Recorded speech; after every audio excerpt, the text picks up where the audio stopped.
which I know he came and consulted with you. That's why he was talking about manufacturing.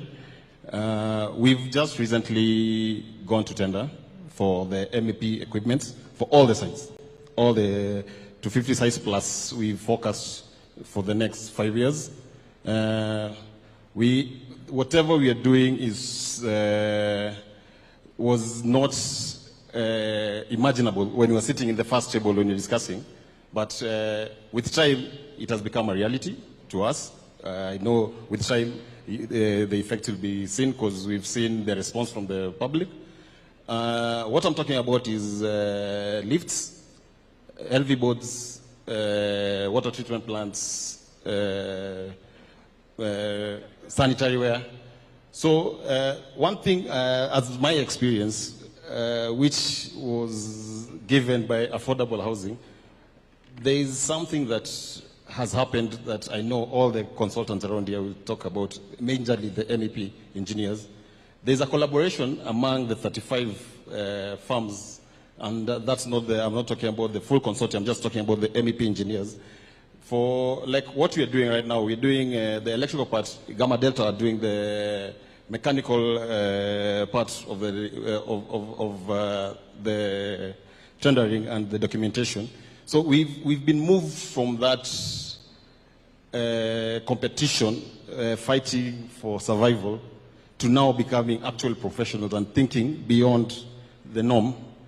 Because I sit with Engineer Gisheru and we think through. You don't think he's from Links, he's from Gamma Delta. And then we submit it to the rest of the engineers and it's peer reviewed, it's critiqued, and we don't take offense if we are told something is missing. So we have had a whole 7 months of back and forth of coming up with there are 17 documents.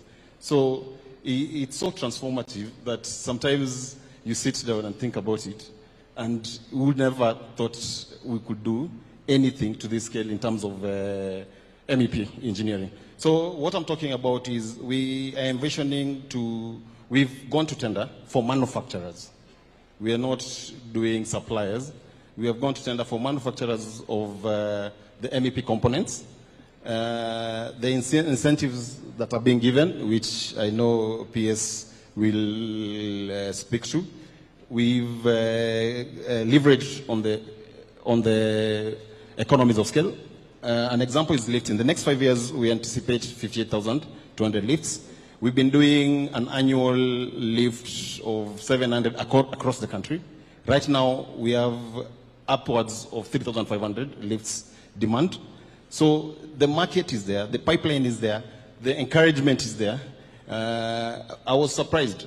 Some people told us when we capped the price, actually, as we speak, we're inspiring manufacturing, but we've capped the price. It's not open. We've worked from first principle, like the lift, and that's why I'm saying now we think professionally. We've actually always used to send an email to China. They send back a quote for lifts. Right now, we send an email, we ask for the components. We start from the rope to the car, to the sheet itself that is making the car. So that we take all this pricing, come up together, put a markup that makes sense, and that's how the prices are capped. So that I can't come and say 800 kg lift is whatever price I want, and I'm alluding to the engineering estimate. Now the engineering estimate has a basis. It's not just an engineering estimate. So actually, it's a transformative experience, and I thank you, Your Excellency, for your dream. We are making the dream come. You said something here. Watch this space, and I'm sure in the next 2 years, when the factories are starting, everybody will become a believer like me. Thank you. Thank you very much, Chris. Ujambo, Your Excellency. Kwa majina ni Stanley Mutiso Njoroge. Mimi ni chairman wa Soweto East Settlement Executive Committee, na bado mimi ni representative wa Juakali National Umbrella Body ambayo iko chaired na Peter Mwema. Your Excellency, nikiongelea kwanza Juakali kwa area zenye zimekava, imefungua gap kubwa sana kwa economy, kwa sababu ukiangalia mali Juakali iko create a lot of employment kwa wale majuakali wenzetu wenye walikuwa waezi pata tenda kwa serikali.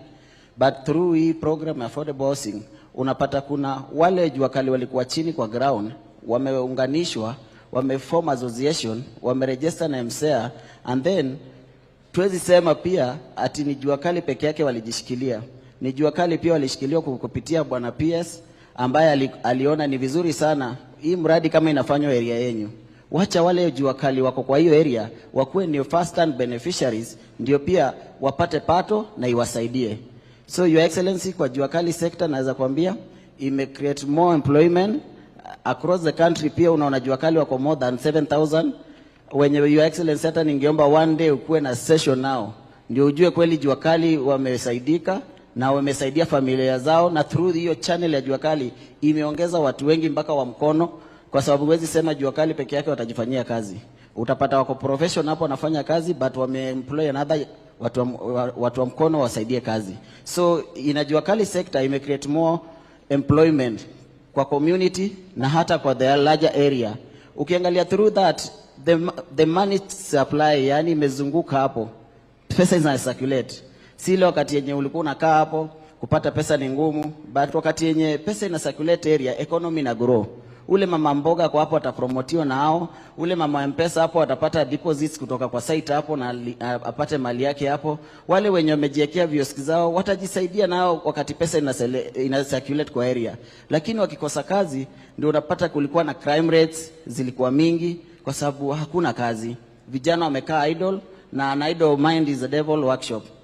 But ukiangalia kwa sasa wako busy, wameshikanishwa mahali. Tukiendelea kwa hii, nikiongelea hii session nyingine ya settlement, your excellency, mimi ni chairman ambaye nimesimamia Soweto East area. Na Soweto East area, your excellency, nikitaka kubrief na kuangana nini zones 4. Kuna zone A, zone B, zone C na zone D. Zone A, your excellency, naweza kuambia kuna nyumba zenye tayari watu wanaishi ndani zenye ni 822 units. Hizo tunashukuru Mungu, watu wanaona mazao yao.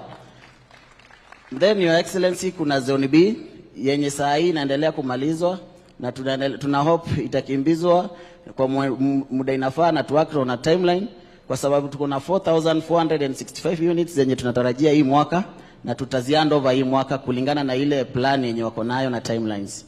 Pia your excellency, kuna hapa mali zone C na D zenye tulicompile na tukafanya enumeration, tukahesabu watu hapo hivi over 15,000 people wenye wanagojea kurelocatiwa, and then they pave way kwa construction site yenye sasa tunasema hiyo ndio itakuwa kitega uchumi ya Soweto area, kwa sababu hiyo ndio itakuwa the largest construction site Kibera.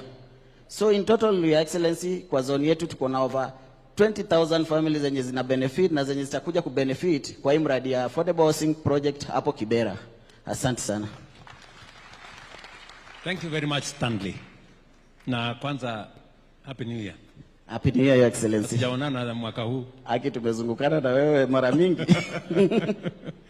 Sasa nieleze, kwa sababu sijafika pale Soweto kwa hivi karibuni. Yeah? Kwanza, I just want to tell these good people, we have very wonderful people in Kenya. Watu ambao wanaishi pale Soweto, tuliongea na wao na tukawaeleza we want to change the houses for you, na wote wamejiandikisha. We've done phase 1, wameondoka. Phase 2 wameondoka. Phase 3 na 4 ndio tunapanga saa hizi, bila ya kuvunja nyumba ya mtu, bila ya mambo ya demolition, bila ya kuzumbua wananchi. That is the program that we have. Ndio sababu juzi wakati niliona kuna watu wameenda kubomolea watu pale Mukuru, nikawaambia wale wasimamishe na wawachane na hiyo ujinga. Mambo ya kubomolea mwananchi Kenya iliisha. Mambo ya kutumia nguvu iliisha. We have a way that we can work with Kenyans and make sure that they understand, and we give them alternative settlement as we develop our slum areas. And Stanley and your committees, you have been phenomenal. You have been great. Kwa sababu nyinyi ndio mnafanya na sisi kuongelesha wananchi waelewe na wajue ya kwamba wakiondoka pale tukikamilisha nyumba, they will be the first beneficiaries. Mimi nataka nikuulize Bwana Mtuku, umetuongeleza mambo ya jua kali. Na nimezungumza na wanajua kali wengi. Zamani walikuwa wanapata kazi leo, kesho hawana, wanapata mjengo dirisha moja, siku hiyo ingine dirisha mbili. Mimi nataka nikuulize, leo madirisha, tulikubaliana na Bwana Hinga ya kwamba hinges, madirisha, milango iwe standardized. Na tuhakikishe ya kwamba ni quality ambayo ni ya juu. Wewe unaweza kusema ya kwamba mumefikisha hiyo quality? Do you understand that now jua kali wanatengeneza standardized doors? Kwa sababu zamani tulikuwa tunafanya designer, kila door is different from the other one, every window is different from the other one. You understand that? Yes. Okay, Your Excellency, uko chini kwetu kuna profession bodies. After jua kali tumetengeneza mlango, kuna wale wanakuja supervisors wanaiangalia, kuna architects wana make sure it is the right door ama windows ama staircase zile balustrade zile za kuonyeshana kuwa zimepitishwa kulingana na ile drawings, zimepitishwa kulingana na ile quality yenye ilikuwa imeandikwa, such that hatutaenda kufanya a short work yenye itahatarisha maisha za watu hapo usoni. So the quality yenye jua kali na deliver ni the best quality yenye iko approved under professional bodies. Yeah. Nakumbuka the first time I met you. Yeah. Na nilikuambia hii Kibera, Yeah, tutaibadilisha kutoka slum itakuwa estate. yes, in 10 years. Yeah? Saa hizi umesema the first 800 iko tayari, Yeah, na watu wanaishi. Yeah. 4,460 something, Yeah. hapo Hinga, when is the estimated time for us to deliver? I saw some painting going on. Yes, we are at the first blocks zenye tulianza, finishes by April. It is done. So by April, so tell your committee members, April, May, June, we will be handing over the other 4,000. And I also want to tell you, the other 15,000 housing units, we have already issued the contracts. Yes, we have already awarded the contracts. Yes. And it's now, we just need to agree on the enumeration. As Yes. you said, ulio mambo ya kifo ulisema tuache. Correct. So we are negotiating, they are tough negotiators. Yes. But hatutakosana, and in the next coming weeks, wataondoka vizuri, and then we will start the construction. Nikuulize Stanley, kwa sababu hata wewe ni mtu ambaye unatafuta nyumba pale. Kabisa. Ni kweli? Kabisa, Your Excellency. Unajua kwa mfano utakuwa unalipa pesa ngapi ndio uwe owner ya hiyo nyumba? Do you have an idea? Yes, I have got an idea. Yeah, unajua sisi kwetu tulikuwa tunajua the 10% yenye tulikuwa nalipa na yenye tunapeana the deposit ilikuwa bed sitter tunapeana 60 as a 10%. That means that tunainunua 600. And then tulikuwa na one bedroom yenye tulikuwa tunaipeana na 100, saving ya 10% ni 100, which means that in 1 million. And then tulikuwa na hiyo 1.5 yenye tunalipa 150 as a deposit. So hiyo tuko comfortable nayo sisi. Na kila mwezi rent to own itakuwa kama pesa ngapi? Unaona Your Excellency, kwetu kulingana na zile venye tulikuwa tumefundishwa na zile mahesabu, tulikuwa tumepewa a challenge na motivation pia. Tulikuwa tunaambiwa even if tumeambiwa to save 10%, we can surpass the 10% so that tukienda kwa mortgage ama ile rent to own yetu itakuwa chini. So saa hii uko na muscle, uko na nguvu kama kijana, uko na uwezo wa kusave pesa mingi. Juwezi jua hapo mbele family ikikuwa kubwa, majukumu itakuzidi. So it's better uweke juu ya hiyo 10% ndio upate, kama huyu atasave exactly 10%, utapata mwisho wa mwezi yake lipa 3,000 yake kwa mwisho wa mwezi, mimi ndakuwa nalipa 1,500 depending na ile pesa niliweka.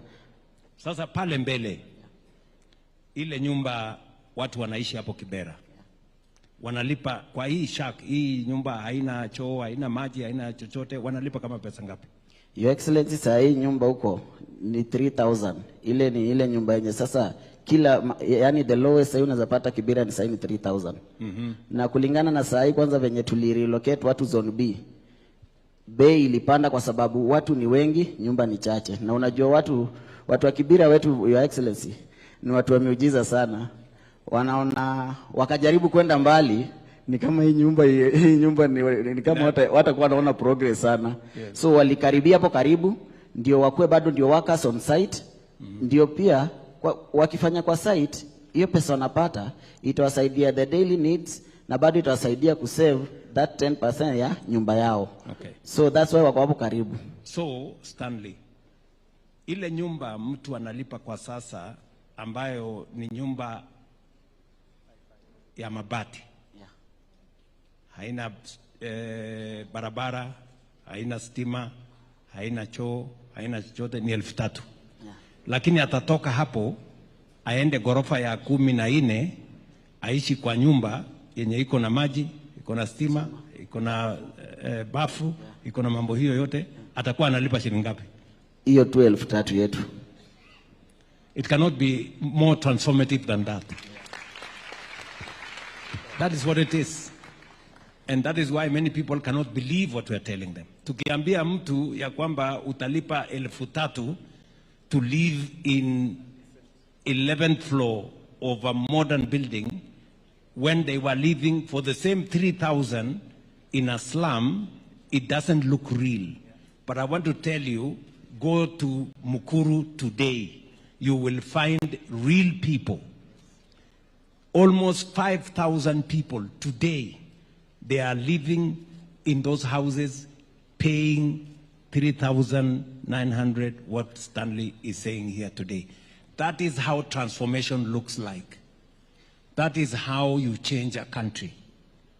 You can move people from a slum to a modern house if you provide leadership to all these people. The contractors are here, the suppliers are here, the engineers are here. Mumesikia, wacha niende kwa my friend David. David hapa, how has the affordable house or the construction industry, in your opinion, how has it changed your business? Well, Your Excellency, first I'll take you back to when you came to do groundbreaking at Soweto. You know, at that point, everyone was doubting this project. No one had a belief that this can be actualized. But I remember when I attended the groundbreaking, I listened to you and I saw a man with a mission. And when we sat down as a board, we decided we have to be intentional and we must support this program. And that is how we started supplying Soweto. We have been at the center of that project, and our steel has been consumed there. What happened, Your Excellency, and what people need to understand is everyone had just come out of the COVID hit. So all the businesses were suffering, people were being laid down, government was not doing infrastructure projects, then affordable housing came in. Affordable housing, from where I sit, has been in a space where it has brought back people to employment. We had reduced our workforce. Now our workforce has gone to almost 1,500 on permanent. We have within the supply chain another almost 3,000 people employed. Down chain, we have over 10,000 people who benefit from our factory production all the way to when Anthony is doing his steel.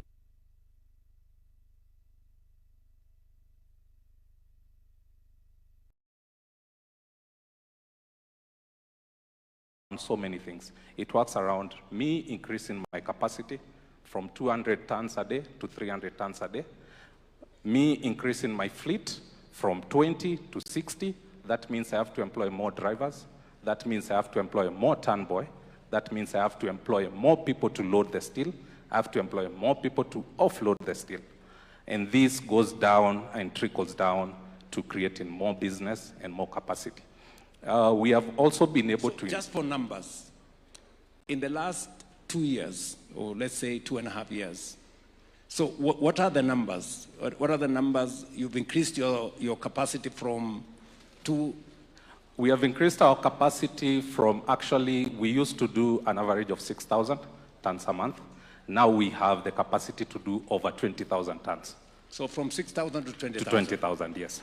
In terms of employees? In how terms many of employees? production. Yes, no. In terms of employees, we had reduced during COVID to almost half, but now we have increased by over 1,000 people employed. Okay? And that is directly employed. Now, so you have another 1,000 people employed in just your company? Yes. And it's just one of the many? Yes, and that is directly. That's indirectly, yeah. Because we have guys who do supplies, we have casuals who come in for the day labor, we have over 2,000 people. Now working? Yes. Help me,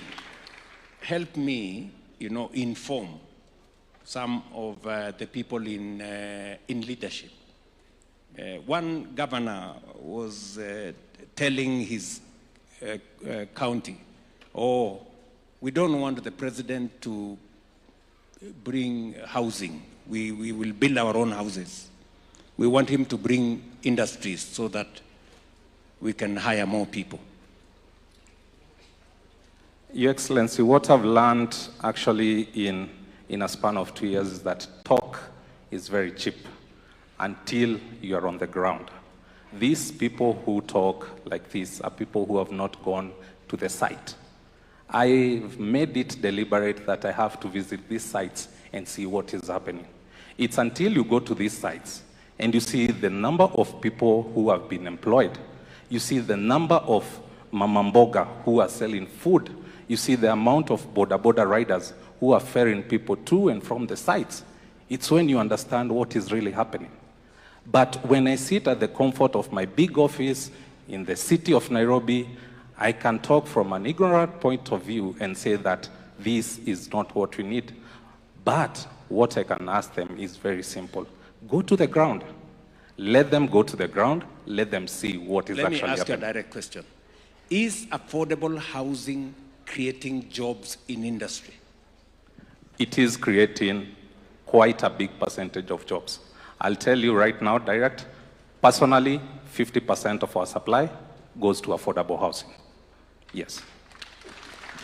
And so you are employing people working in industry supplying affordable housing? Exactly.